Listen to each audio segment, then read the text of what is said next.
అలాగే మొదట దేవునికి కృతజ్ఞతాస్తుతులు, రెండవది ప్రార్థించినటువంటి సంఘం అంతటికి కూడా స్పెషల్ థ్యాంక్స్. మరి ఒక 2-3 వారాల క్రితం మనకి నీళ్ల సమస్యను గురించి ప్రస్తావించడం జరిగింది, వాటర్ ప్రాబ్లం గురించి.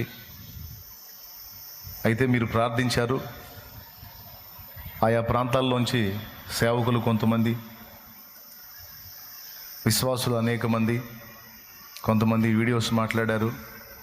కొంతమంది అన్న ఏం జరుగుతుంది, సమస్య ఉందా, మరి మేమేం చేయాలని ఫోన్లు చేసి మరి వాళ్ళ ప్రేమను వ్యక్తం చేశారు. ఏం చేయాల్సిన అవసరంలో ప్రార్థన చేయండి అని చెప్పాం. అయితే ప్రస్తుతానికి ఆ సమస్య అయితే దేవుని కృపను బట్టి క్లియర్ చేయబడింది.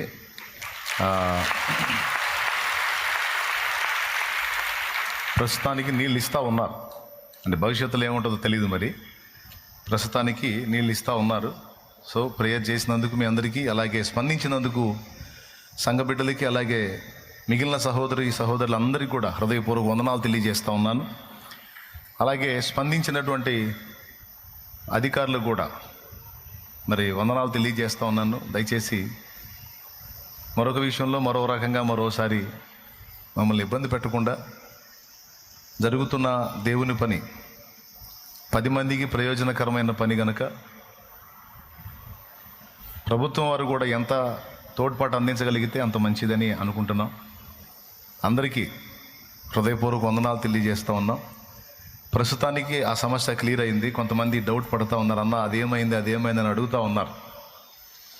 నేను అప్పుడే చెప్పేవాడిని, ఎందుకని ఈ 2-3 వారాలు తీసుకున్నానంటే సమస్య నిజంగా పరిష్కారం అయినట్ట లేకపోతే తాత్కాలికంగా పరిష్కారం అయినట్టు ముందు క్లియర్ చేసుకోవాలని 2-3 వారాలు ఆగాను. అయితే ప్రస్తుతానికి ఈ 2-3 వారాలుగా వాటర్ ఇస్తూనే ఉన్నారు. కాబట్టి ప్రస్తుతానికి ఆ సమస్య పరిష్కారం అయినట్టే అని నేను అనుకుంటున్నా. అందును బట్టి దేవునికి స్తోత్రం. కాబట్టి ఇది మీకు తెలియజేయాలనుకున్నాను. అందరికీ ప్రత్యేక వందనాలు తెలియజేస్తూ ఉన్నాను. పాపం కొంతమంది వీడియోస్ మాట్లాడి కూడా స్పందించారు, వారి ప్రేమను వ్యక్తం చేశారు. అందరికీ వందనాలు. ఇంకొక సమస్య ఏదైనా సరే